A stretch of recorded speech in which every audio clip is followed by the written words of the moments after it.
Bonjour. Alors, pour ceux qui vivent dans une grotte, sachez que la semaine prochaine, le Premier ministre François Bayrou va engager la responsabilité de son gouvernement en sollicitant le vote de confiance de l'Assemblée nationale. C'est une procédure qui est prévue par la Constitution, notamment dans son article 20 et tous les alinéas, donc qui commence par stipuler que le gouvernement détermine et conduit la politique de la nation, etc., etc., que le Premier ministre peut engager la responsabilité de son gouvernement en sollicitant un vote de confiance de la majorité. Donc la Constitution, l'article 20, fixe les conditions dans lesquelles, si le vote de confiance est accordé, le gouvernement reste en place, le pourcentage de députés qui doivent voter cette confiance.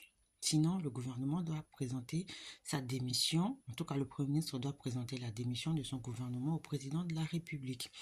Actuellement, il y a 577 députés à l'Assemblée nationale. Donc, on en parlera plus tard. Mais dans tous les cas, ce que je veux annoncer, c'est que le Premier ministre a mis sur la table hier une réforme de l'aide médicale d'État. D'accord? Donc ça, c'est la volonté de l'extrême droite depuis toujours de purement et simplement supprimer cette aide qui est destinée à offrir des soins, en tout cas de premier niveau, aux personnes qui sont en France étrangères et qui ne sont pas en règle au regard du droit au séjour, d'accord? Donc ça inclut des soins dentaires, ophtalmologiques, etc. Et donc le Premier ministre a proposé de réformer cette aide clairement pour plaire à l'extrême droite et donc sauver sa tête parce que c'est quasiment acquis qu'il n'aura pas la confiance de l'Assemblée nationale le lundi prochain. Et donc pour pouvoir rester en place et ne pas démissionner, être obligé de démissionner, il fait plaisir à tout le monde, notamment à l'extrême droite. Ok, donc je vais faire un live tout à l'heure réservé aux abonnés pour parler de l'aide médicale d'État et dans ce projet de décret, il est prévu que l'aide médicale d'État soit soumise à la présentation d'une pièce d'identité avec photographie. Donc, vous savez très bien qu'en France, les pièces d'identité qui comprennent des photographies sont la carte nationale d'identité, le passeport, ou même pour les personnes étrangères, c'est principalement le passeport qui contient une photographie, que ce soit le permis de conduire pour les nationaux ou la carte vitale, etc. Ce sont les principaux documents d'identité contenant une photographie. Il en va de même pour un récépissé de demande de carte de séjour. Donc, en exigeant une pièce d'identité avec photographie, cela revient à exclure de facto les personnes cibles, en fait, qui ne sont pas en règle au regard du droit au séjour. Donc, en fait, c'est un cercle vicieux. Pour bénéficier de l'aide médicale d'État, dorénavant, il faudra avoir une pièce d'identité avec photo. Sauf que pour avoir une pièce d'identité avec photo réglementaire, il faut déjà être en règle. Donc, c'est un cercle vicieux. C'est le serpent qui se mord la queue.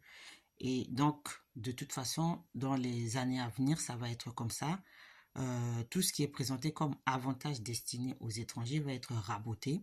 Donc, il est temps que chaque pays prenne conscience de cette montée du populisme, de l'extrême droite sur toute la planète. Hein. Ce n'est pas qu'en France. Hein. Regardez en Allemagne, dans les pays nordiques, etc., même dans les pays d'Afrique, hein, en Asie et tout, les partis nationalistes populistes de l'extrême droite, xénophobes, montent en puissance et arrivent au pouvoir, donc arrivent à obtenir ce qu'ils veulent, à clairement à manifester une hostilité envers les personnes étrangères. Donc que chaque pays se penche sur un sujet et commence à réfléchir aux possibilités d'offrir des conditions dignes à leurs ressortissants afin de limiter la casse, d'accord? Donc ça, c'est un appel à ouvrir les yeux, à réfléchir, à s'asseoir autour de la table, à revoir les politiques, les priorités dans chaque pays afin que chacun puisse rester chez soi, parce que clairement, c'est ça, hein?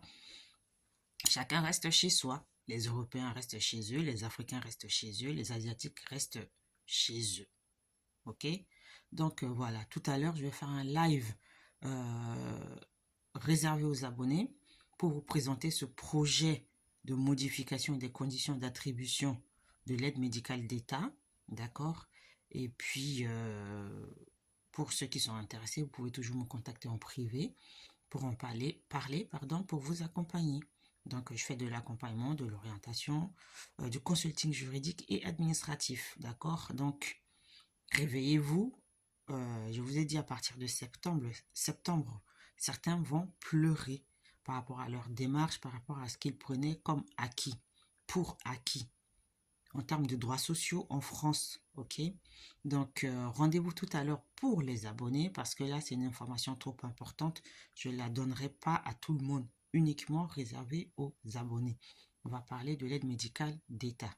Donc, je vous dis à tout à l'heure. Ciao.